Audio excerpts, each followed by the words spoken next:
Greetings to all and welcome to our show. It's called Eureka, How a Woman Can Thrive at Any Age.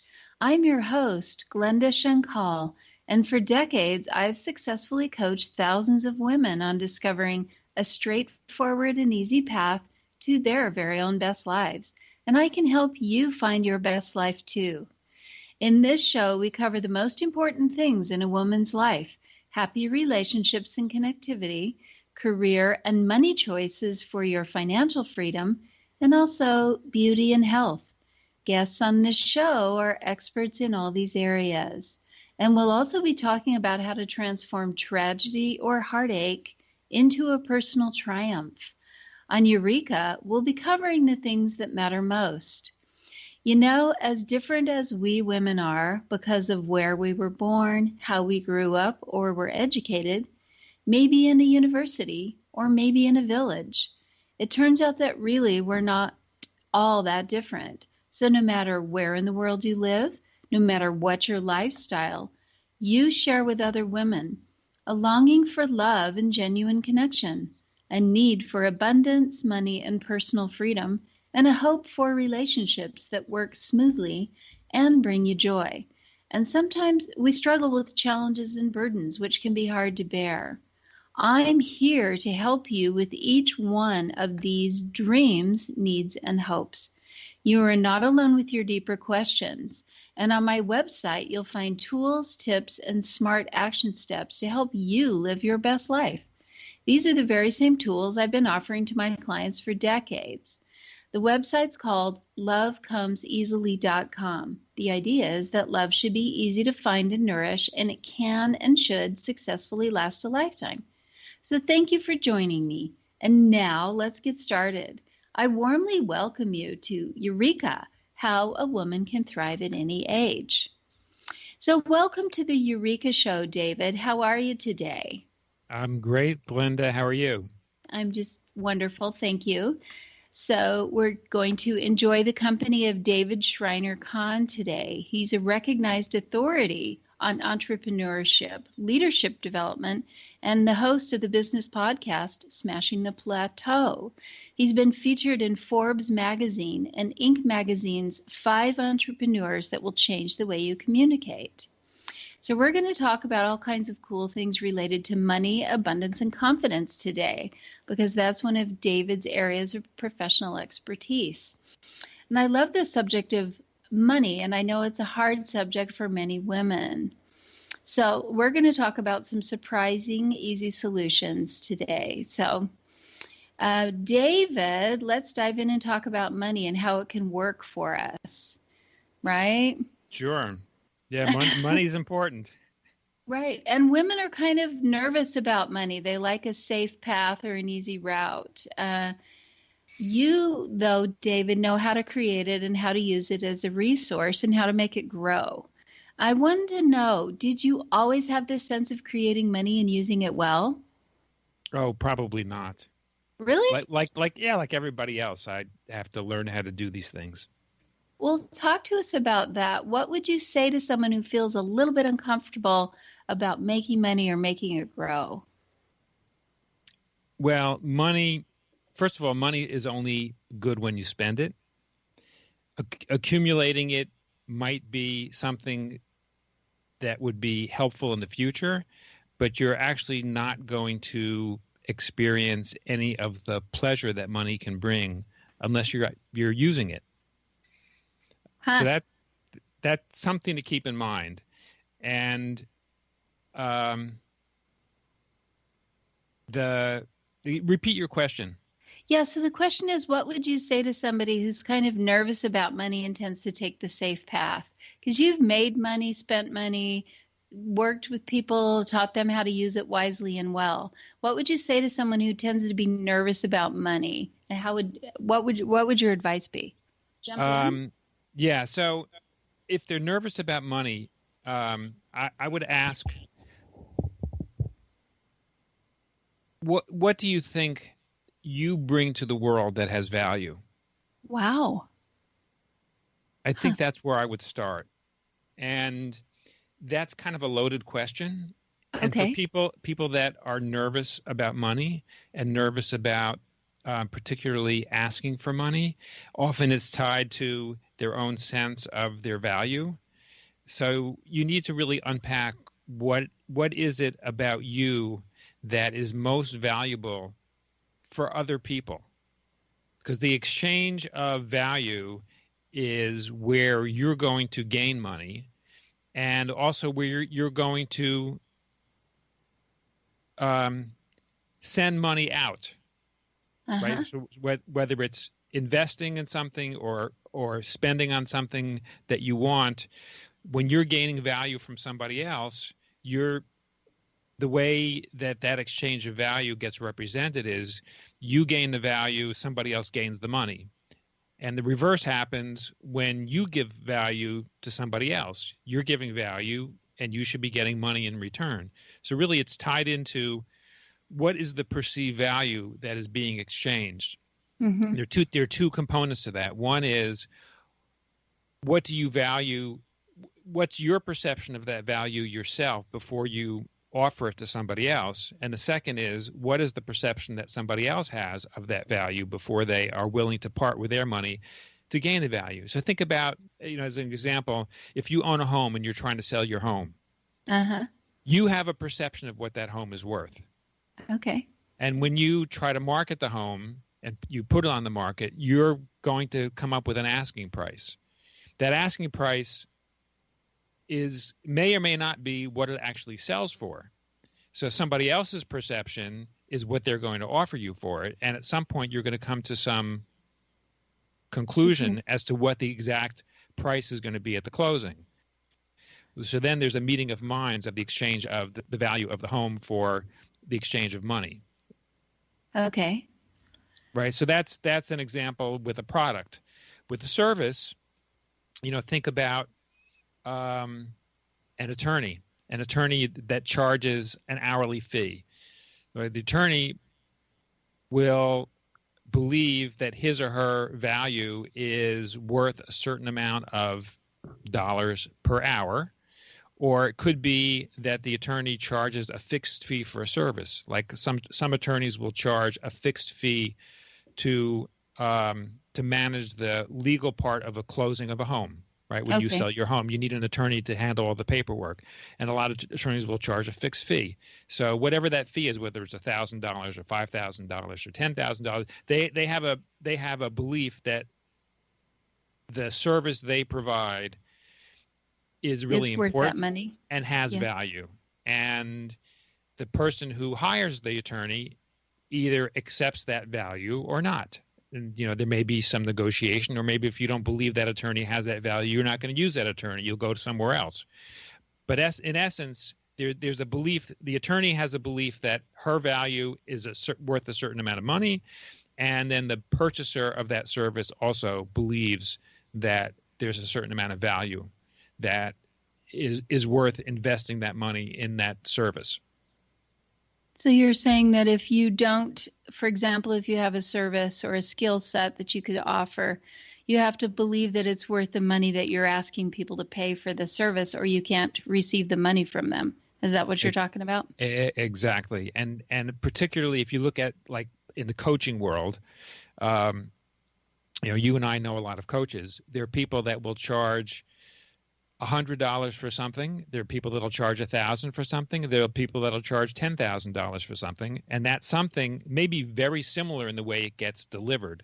Mm-hmm. It might even be the same thing, right? It might even be the same thing, and I would argue that very often the value is quite similar. Uh-huh. The difference in the price point is what the coach believes that value is worth, and who they're trying to sell to, which is part of what the client feels it's worth. Because you can get people, like if you're trying to do executive coaching for Fortune 100 CEOs, you're going to charge a very different price point than you're going to charge for maybe a 25-year-old entrepreneur who is launching her first business and doesn't have a lot of resources. Mm-hmm. If I had heard you say that on a radio show like 10 years ago, I would have had a hard time believing that. Let's I want to go on to the question, but we'll come back to that because that's, spooky. We're going to come up on a break here pretty soon. I want to talk about when we get back what you would say to someone who feels a little bit uncomfortable about money, who's worried they won't have enough of it, or they might run out in some way. Maybe their savings will be exhausted if they're not cautious enough, or they have a financial crunch. A person who lives in sort of scarcity mode about money. And then we'll return to the question about belief and value. And so that's where I want to go with this. I've met a lot of women who are afraid of financial success and afraid of financial failure. They're stuck between a rock and a hard place. And I'm hoping you can help guide them to more comfort, ease, and joy when it comes to using money, saving money, spending money, and creating money. Okay? Sounds good. Sounds good.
Did you know that when you're on the road with limited data or Wi-Fi, you can still listen to the X-Zone Radio Show with Rob McConnell, The Science of Magic with Gwilda Wiyaka, X-1, Dimension X, Space Patrol, and every minute of the X-Zone broadcast network by calling 213-401-0080, courtesy of Audio Now.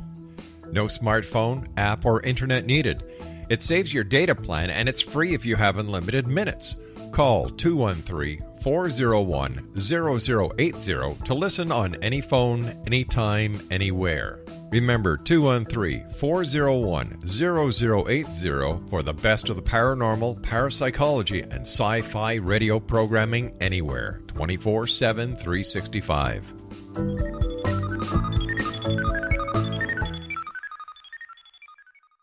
You have heard of the X-Zone? Now watch it on Simul TV. Plus 500 video games, live TV channels, free video on demand, worldwide, and more. Does this sound like tomorrow's television? Well, it is, but you can have it today, right now. It is Simul TV. Simul TV offers what the others only wish they could provide. 15 exclusive channels like X-Zone, Sci-Fi, and Horror. We are worldwide. No other provider offers that. 500 built-in video games. No need to have an extra expensive system. We have them included. Free video on demand. Live streaming events from around the world. Interactive online network and much more. Tomorrow's TV today. Simul TV. Sound too good to be true? Well, it's not. You can have Simul TV today. Sign up at simultv.com. Do it today.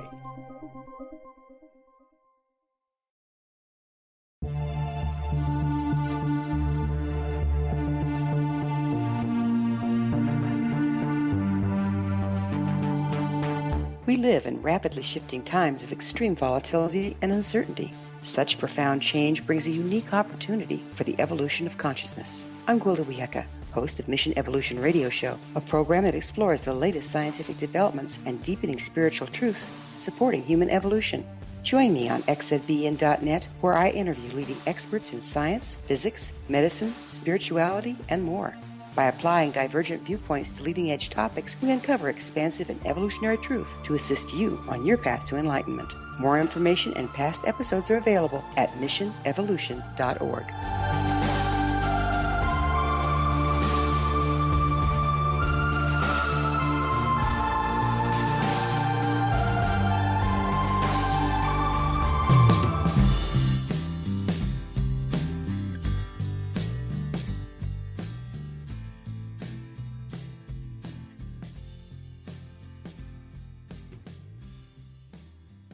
Thanks for coming back. I'm Glenda Shankal, and you're listening to Eureka, which is being heard on xzbn.net and can be found on lovecomeseasily.com. Today, I'm talking with David Shriner-Cahn, who's a gentleman who's an expert on money resources for a nonprofit and for entrepreneurs. And you can find his website address. It is www.smashingtheplateau. He helps people overcome an inner plateau that has to do with money and resources. So let's get back to what we were talking about. Let's talk about mental roadblocks to doing well with money, either creating it or using it intelligently to make a good thing better. So can you help us understand some of the roadblocks that stop us, but which we might be unaware of, David? Sure. So we talked a little bit about perceived value and that you need to understand what your own value is in the marketplace and be confident that you actually do have that value, so that when you offer it and you quote a price for something that you're selling, that you feel confident about that price. So that's number one. Number two is, if you're fearful about not having enough money or about scarcity, one way to overcome that is to do some scenario planning, have multiple scenarios in mind.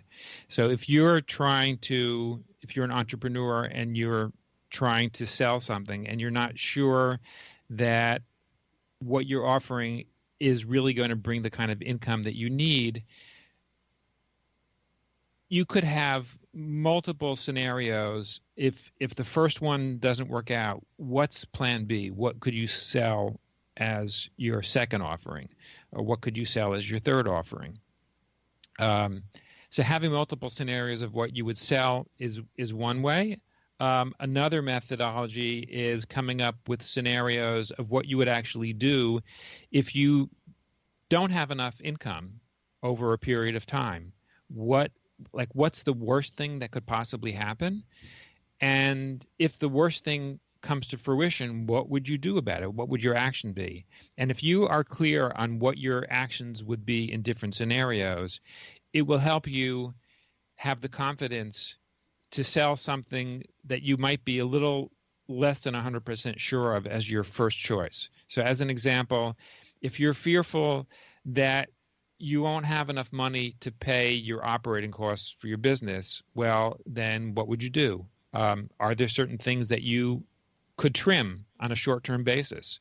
If it might not be pleasant if you, for example, if you're somebody who has a small service business and you have a team, it might not be pleasant to be able to tell people on your team, I can't use you for the next 3 months. But if in reality, if you had to do that for your business to survive, what would you do? Would you actually do that? And is there a way you could do it that you would maintain a relationship with those team members so you could bring them back on when you have the resources to pay them? That's one example. So think about what you would do in different scenarios. And if the worst case scenario is my income is zero and I can't support my lifestyle, well, what does that mean? Does that mean that you're not going to be able to pay for your housing? And if that's true, what's an alternative? A really bad situation might be you would end up asking a family member or a friend if you could move in with that person for a while. Not the ideal choice, but it is a choice. And it could be something that you could think about if the worst thing comes to fruition. I had a guest on my show who started a business as a teenager in Eastern Europe, became quite successful, moved to the UK, had a thriving business, got married, and suddenly his marriage fell apart and his business fell apart. And literally he was homeless. And what he did was he took the last amount of money that he had, he bought himself a good suit and went out and made sales calls. And even though he was homeless, he managed to start selling again, and he built up his business from scratch a second time.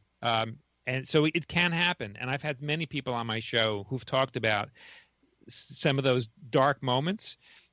They actually make you quite resilient. So the next time something bad happens, you actually have more resources to be able to deal with them.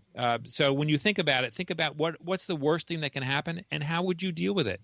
And write it down so you can look at it and you realize that in reality, bad things happen all the time. Bad things happen to everybody.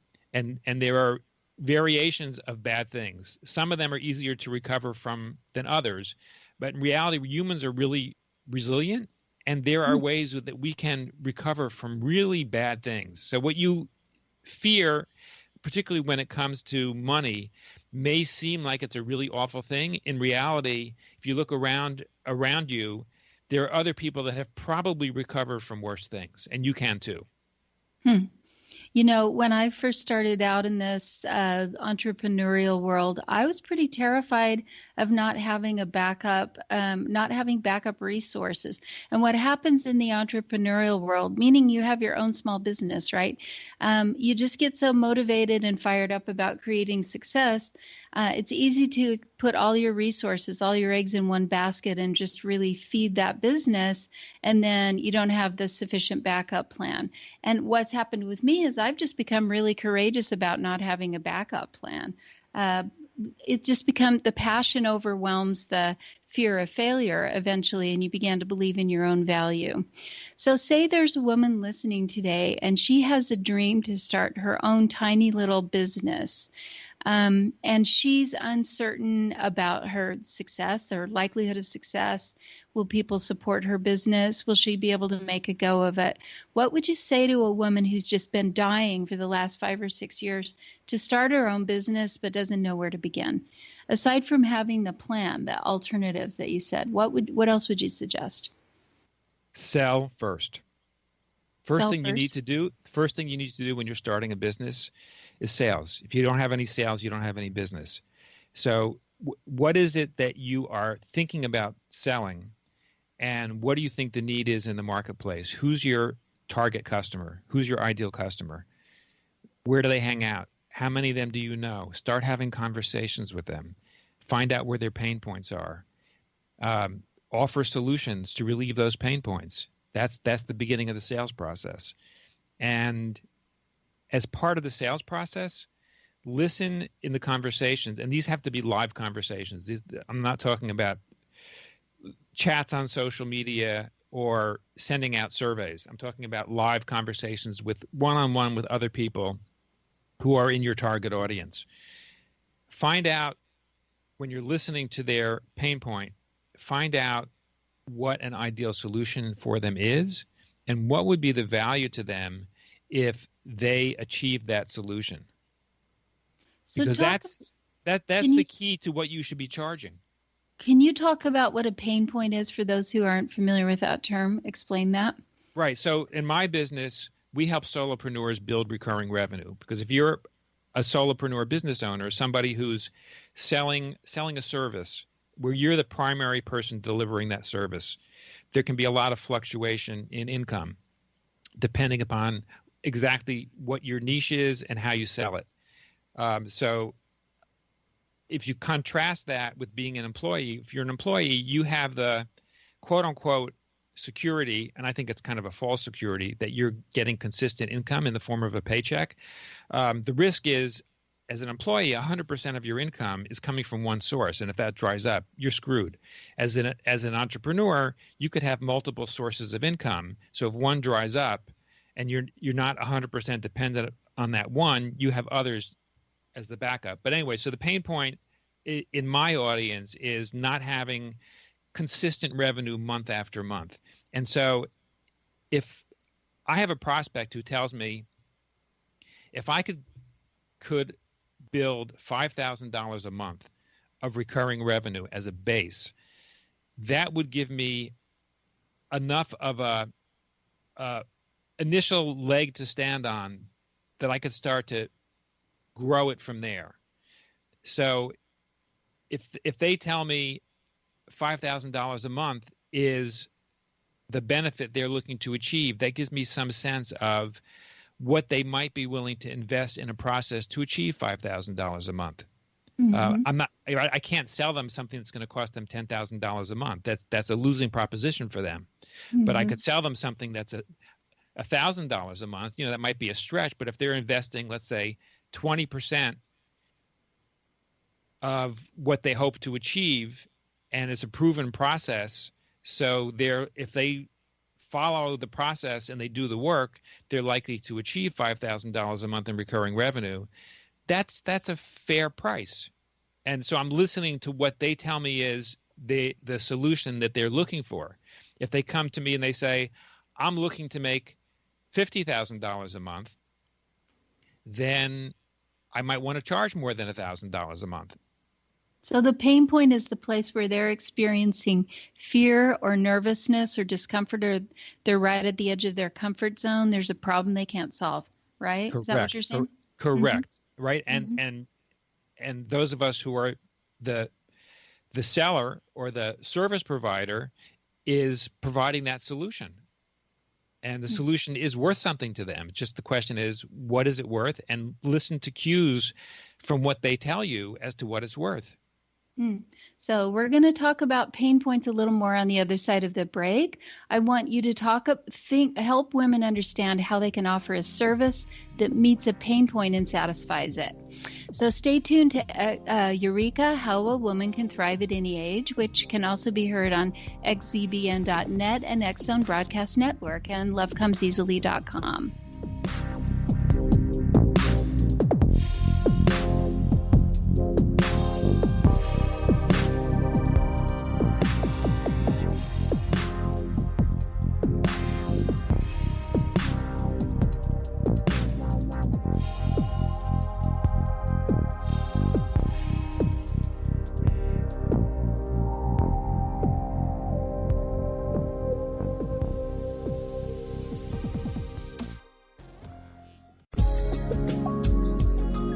Broadcast studios in Hamilton, Ontario, Canada, to the world and beyond. You're watching the X Zone Broadcast Network, www.xzbn.net.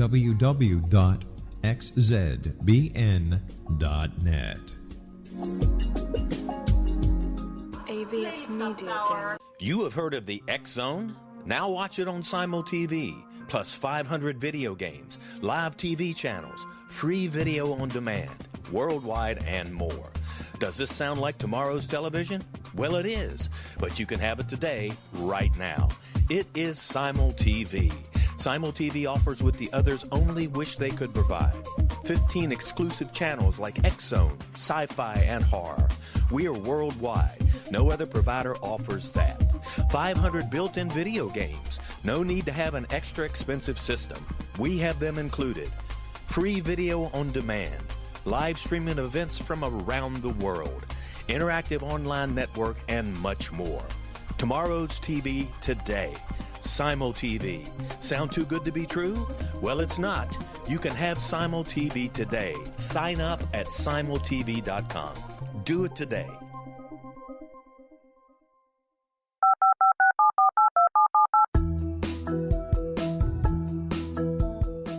Did you know that when you're on the road with limited data or Wi-Fi, you can still listen to the X Zone Radio Show with Rob McConnell, The Science of Magic with Gwilda Wiyaka, X-1, Dimension X, Space Patrol, and every minute of the X Zone Broadcast Network by calling 213-401-0080, courtesy of Audio Now.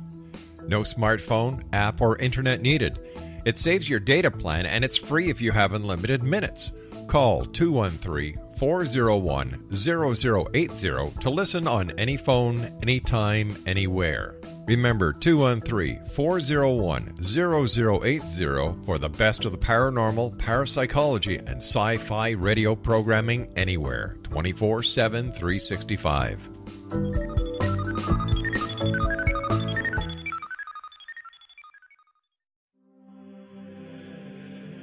Rob McConnell here, presenting an overview for Nicholas Paul Jennings, author of a fascinating book, Amen. It presents facts revealed by Egyptologists, facts that enable us to understand why Amen is the beginning of creation of God. It provides recommendations for religious leaders of the major religions to unify their beliefs and teach the Word of God. Love one another. Amen informs people how mankind conceived God. It was the Egyptians that developed the concepts of a soul, a hereafter, and Son of God. And finally, after the worship of many gods, they conceived the belief in one universal God, the maker of all there is. For more information, visit www.futureofgodamen.com. That's www.futureofgodamen.com.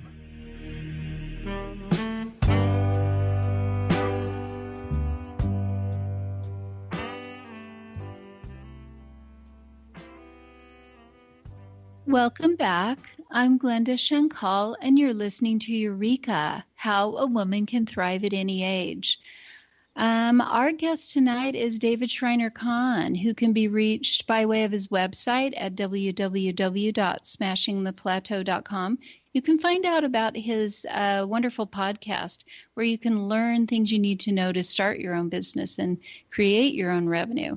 We were talking about pain points. I want to go back to that because I was reflecting during the break on how I had many, many pain points when I first had the nerve, the gumption to start my own business. I was afraid of failure, and I was afraid that people wouldn't pay for my services, and I was afraid that I wouldn't be considered an expert, and I was afraid that the money would run out. I had many, many pain points. And as time has gone by and I've worked through those fears and created success, they've diminished. But let's go back to it. What would you say to a woman? I think women are financially timid in general. They don't mean to be, but they tend to take the safe route. So let's talk about that a little bit, David, if you would, please. Yeah. So what does the safe route mean to you, Glenda?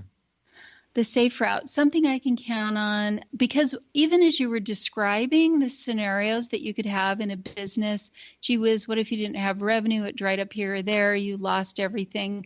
I was actually having a visceral reaction to what you were saying, like, oh my gosh, what if I had to sleep in my car? It was all really irrational.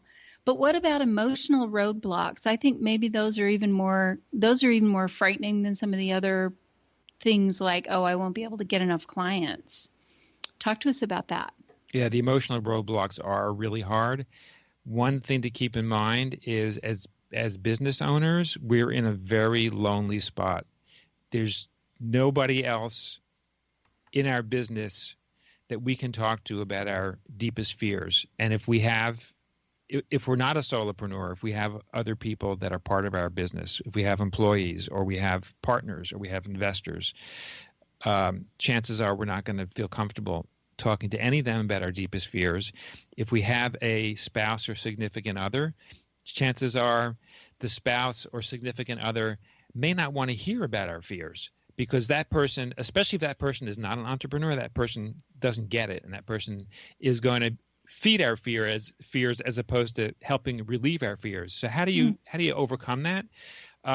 One of the best ways I find to do it is to be in a peer support group with other like-minded people, other people that are in various stages of the same journey, other entrepreneurs, particularly a peer support group that is facilitated by somebody who can guide the conversation to help create a safe environment where people are willing to let their hair down and share their fears with one another and support one another. Make it the kind of environment where people are willing to be helpful to one another.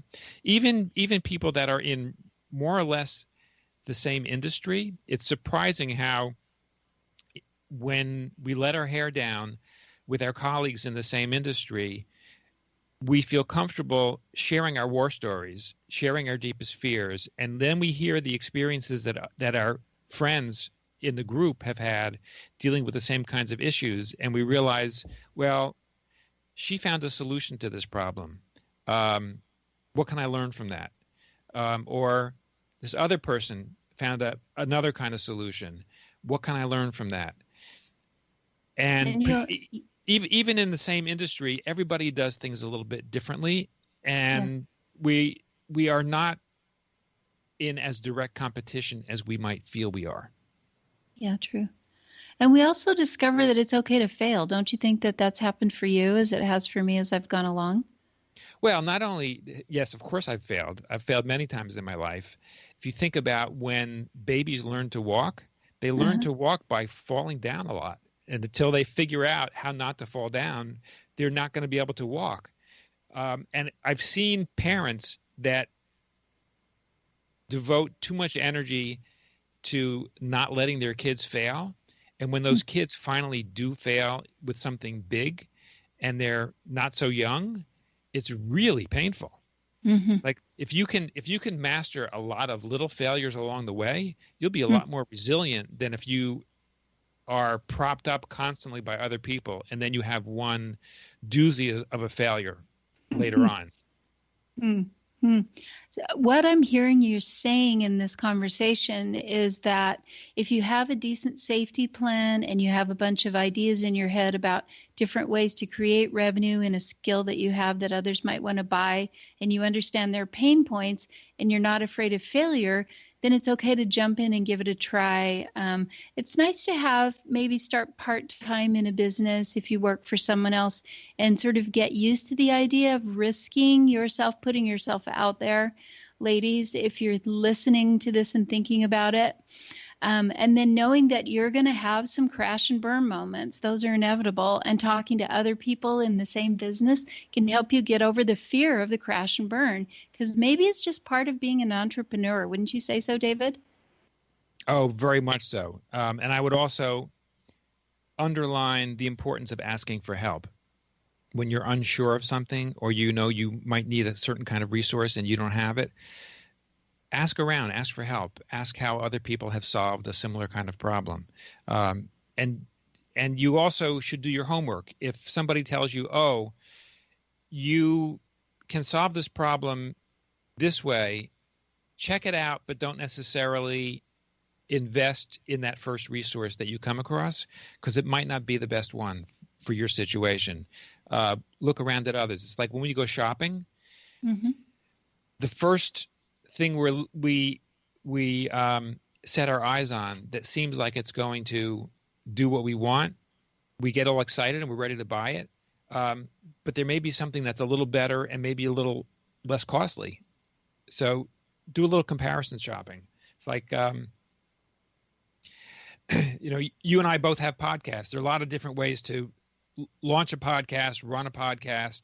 You can invest a ton of money in it, or you can invest a relatively modest amount of money in it. And there are different ways to do it, depending upon what your objectives are. Yeah, and one of the things that I've discovered is there's a learning curve and there's a leap of faith at every step that I take that builds my business. So then what last year's leap of faith is now comfortable and easy for me. But at the time that I was looking at it, it felt like climbing Mount Everest. It's like, oh my gosh, when I first had to work with autoresponder sequences, I've been coaching women for 25 years easily. And that's like falling off a log for me. That's nothing. But learning to work with autoresponder sequences and having to go through different software platforms and talking to experts and learning how to function in those platforms so that I could help more people, that was like climbing Mount Everest. I was afraid of it, and I had to stop what I was doing and really focus on it. And you go through all the questions again. Gee whiz, can this really work for me? Do I have what it takes? How can I succeed? I want to talk some more before the next break about roadblocks to success, emotional or physical roadblocks that people might face if they really want to make money. Because the best way to become a millionaire for listeners is to have your own business. And it can be small and you can still be tremendously successful step by step. So let's go back to that problem about those little boogeyman, the roadblocks that we face that are mostly internal. What have you done, David, that have helped you just smash those roadblocks? What have you done? So first of all, if you're not doing something outside your comfort zone, you're not growing. So you just gave a great example, Glenda, with the autoresponders. You got out of your comfort zone, and somehow you managed to succeed dealing with autoresponders. You managed to learn how to do it, and you tried. And I don't know what kind of bumps in the road you had to overcome, but clearly you've done it. So one of the ways I find that can be really helpful is to keep in mind we all get enamored of breakthroughs. The reality is breakthroughs happen after many, many, many steps. We notice other people's breakthroughs when people start talking about them. What we don't see is all of the steps that led up to the breakthrough, because those don't get talked about. So you need to keep in mind that you've got to take a lot of tiny steps to get to that breakthrough. So if you want to make $1 million, yes, you can. One of the easiest ways to do it is with your own business. You're not going to do it in the first month if you're starting from zero.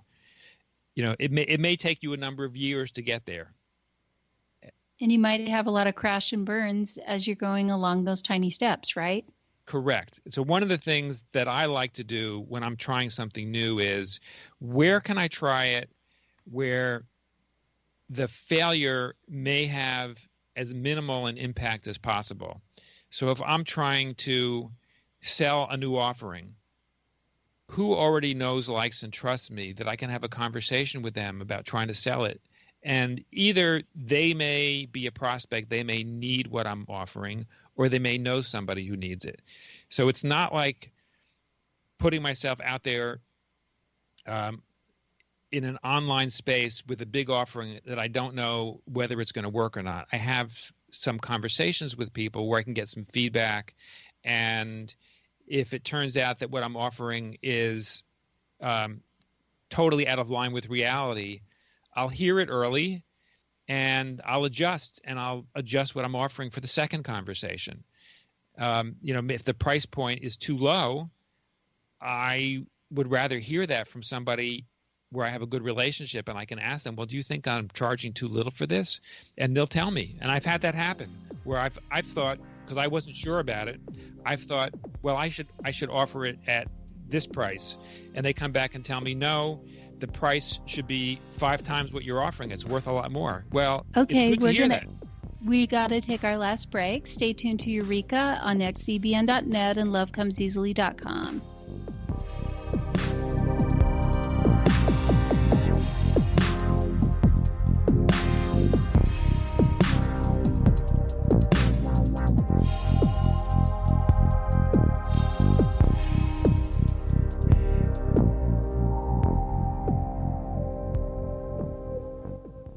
You have heard of the X Zone? Now watch it on SimulTV, plus 500 video games, live TV channels, free video on demand, worldwide, and more.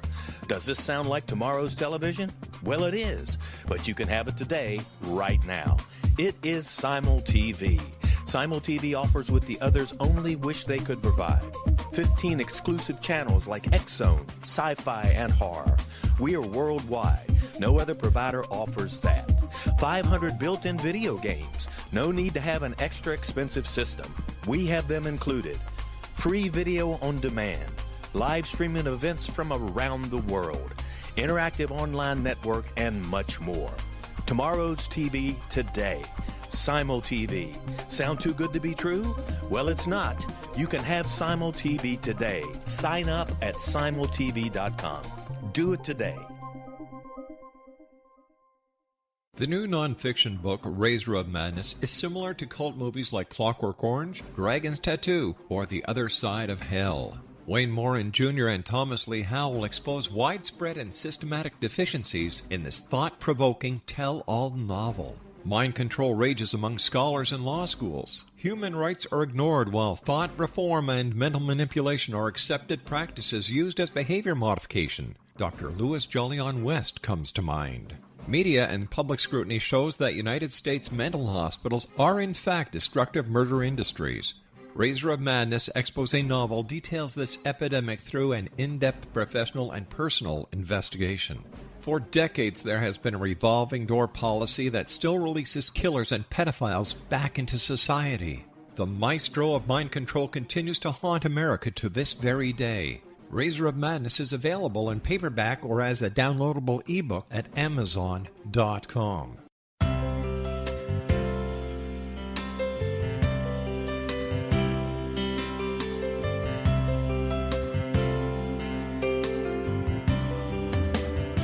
The concept of a new age has been around since the late 19th century, yet much of its original meaning has been lost. What exactly is the new age? Is it a religion, a collection of obscure esoteric practices, a series of doomsday predictions, or an astrological event? The New Age Chronicles is a unique complementary publication bringing reason and grounded information to separate fact from fiction.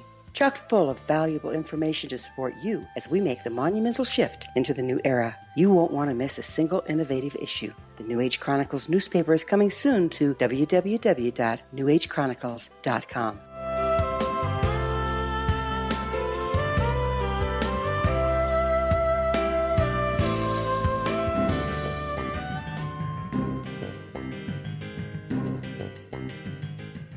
So welcome back. I'm Glenda Shankal, and you're listening to Eureka. So please go and sign up to David. Go to David Shriner-Cahn's website, smashingtheplateau.com, and learn all the things you need to learn to start a business and smash through your own plateaus. That's what we're talking about in today's show. Fear of failure, how to succeed, baby steps. Let's go back to what we were saying about, so you're talking about testing an idea, sort of road testing an idea with people you trust and expanding a business that way. I want to give a little example. There's a person in my family. She's a woman. She comes from a very traditional background, and she had an idea about 4 years ago, to start a small business on Etsy doing a crafting project. And she offered her gift on her product on Etsy for a while, and then a national craft magazine picked up one of her designs and put it on their front cover, and she got really busy and then had to hire people who still work for her creating her craft ideas. So that's a perfect example of surprise success in entrepreneurial work. Can you talk about other things or situations you know of? Because even listening to you, I can tell, David, that you're an expert, and I'm feeling slightly intimidated about your skill set. How can you help someone else who just has a little tiny idea and would love to succeed? What are some other ways she could get her feet wet, get started, and jump in and see what happens? Like I said before, Glenda, I would say the first thing is try to sell it.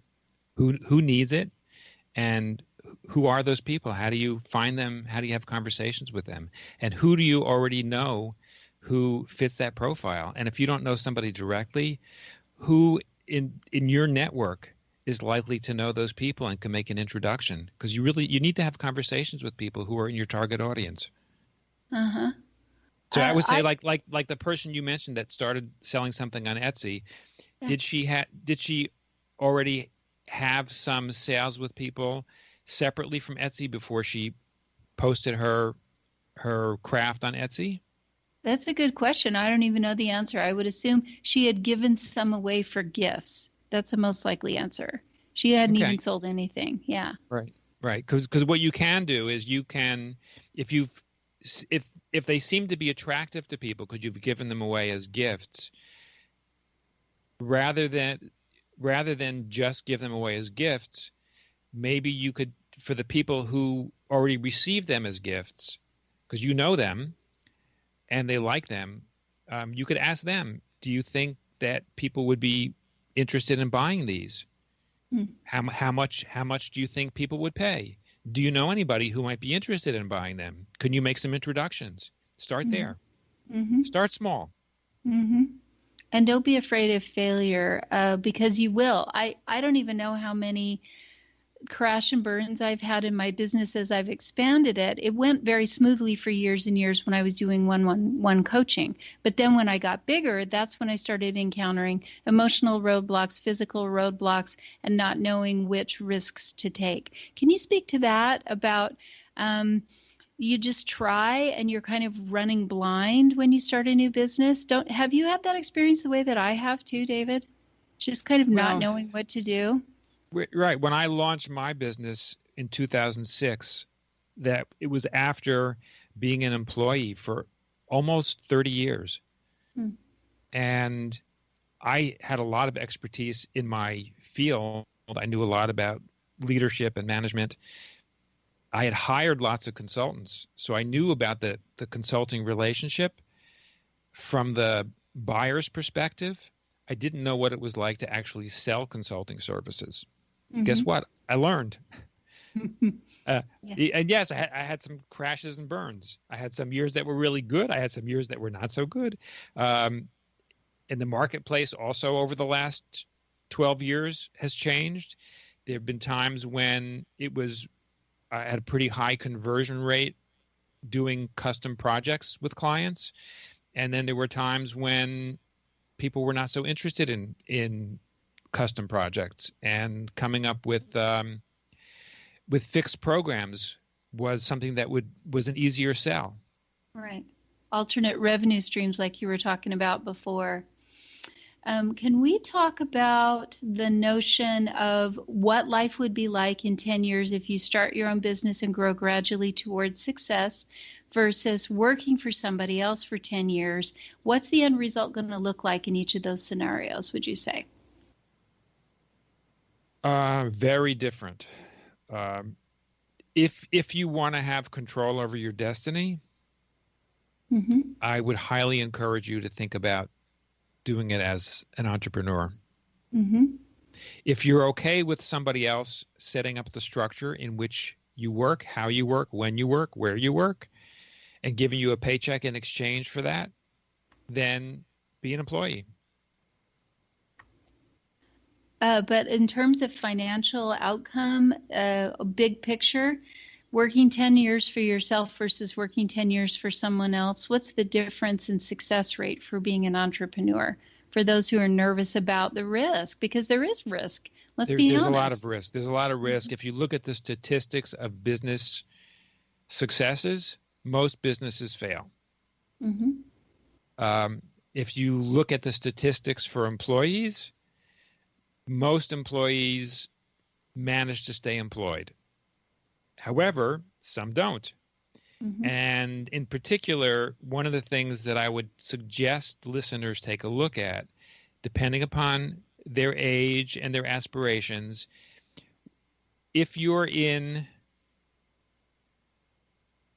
either a profession or career that is where the market rate for what you're going to get compensated for what you do is sort of middle of the road or higher, as you get older, your income is going to go up.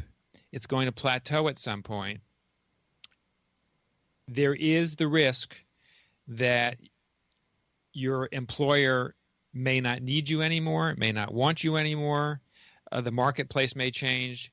When you're in a higher income bracket as an employee, as you get older, it gets much harder and much harder to replace the job with the same income level. Because they can hire someone else to do the job for less, right? Correct. If you look at what's happened in the last 10 to 15 years, there's been a tremendous trend towards outsourcing, outsourcing with either virtual workers, part-time workers, contract workers. That has all impacted people who are mid to high level salary. Big time. Really? Huh. Yes. I've come across many people that are age 50 and up that are in a scenario where they're either unemployed, or not fully employed or something. Not fully employed, afraid they're going to be unemployed. They know they're in a position where the likelihood of them replicating what their current situation is just not that high. As an entrepreneur, if you're able to figure out how to do it and how to get it to work in the first 5 to 10 years, then the chances are in your favor that your income will grow. And another thing to keep in mind is your own personal long-term financial success also has to do with the difference between your income and your expenses. And you control the decisions on your expenses.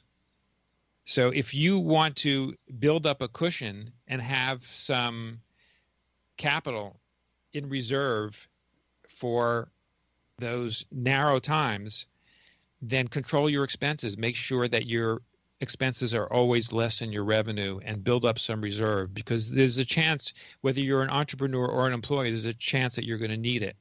And the reason that most businesses fail has more to do with lack of working capital than anything else. So if you have, right, things take longer to come to fruition than you expect. And if you don't have enough reserve of capital for that runway, you're going to be in trouble. I see. We're running out of time. We're almost at the end of our show. So if you were to sum up let me sum up for you what I've heard you say. You could, if you were in your 50s or 40s, you could start a small project on the side, work for someone else, get that time behind you, get some of those failures out of the way, collect experience, collect clients, try different revenue models, and build your business as you're working alongside a full-time paid position, and then transition gradually from paid full-time into full-time entrepreneurial work. Is that what you think might work really well? Yes, it would work very well. Okay. So then you still have a safety net. You sort of get to have your cake and eat it too. Correct. Thank you for all your insight. I'm going to refer guests to your website. David Shriner-Cahn has a website called smashingtheplateau.com. He interviews entrepreneurs, and you can learn all kinds of things about who to talk to, how to start, how to make success work for you, how to try new things, how to get over your fear of failure. So now I'm going to ask you to come to lovecomesEasily.com and learn more about how to live your best possible life.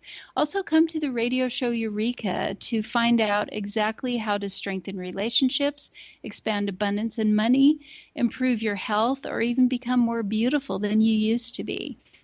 I'm Glenda Shankal, your host for Eureka, How a Woman Can Thrive at Any Age, which can be heard every weekday at various hours right here on xzbn.net radio and X Zone radio station, and also found on my website, lovecomeseasily.com. For all days and times of Eureka, go to www.xzbn.net and check out our broadcast schedule.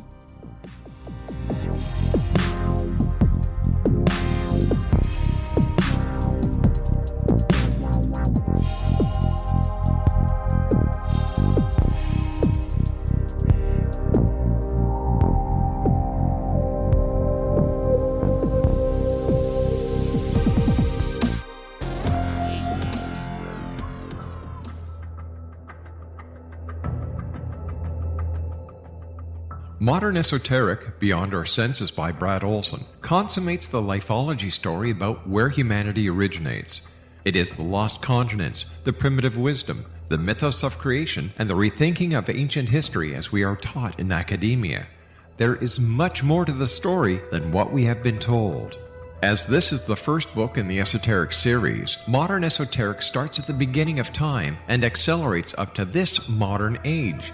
Future Esoteric is book 2 in the series and takes a forward-looking position ahead of today with an open and honest examination of the ET issue and various unexplained phenomena. To discover the writings of author Brad Olson, visit www.bradolson.com. That's www.bradolson.com.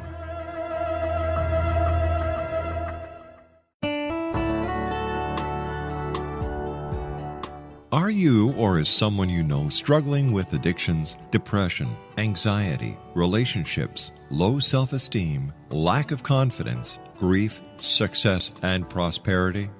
Do you know that your subconscious belief plays a big role in the outcome of your hard work? We can help you permanently change the beliefs that may be the reason for your struggles and failures. We care about getting you the return on your investment and the results you are looking for. We can help you be free of the limitations of your past and in realizing your highest potential.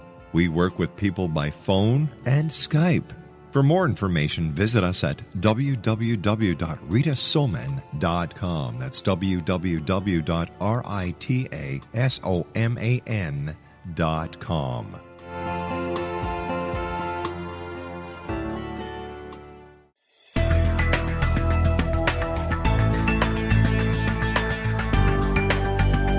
Do you think you have energy problems in your home? Do you feel better when you're away than when you're home? Joey Korn is a global leader in the world of dowsing who specializes in personal energy clearing and space clearing. He can help you create an ideal energy environment in your home no matter where you live in the world. Learn about his remote spiritual house cleaning services and much more at www.dowsers.com. You can get Joey's book, Dowsing, A Path to Enlightenment, as well as other dowsing books and tools, Kabbalah books, and Walter Russell books. Joey's work is really amazing. Go to dowsers.com right now. That's DOWSERS.com, or call 1-877-DOWSING. That's 1-877-369-7464.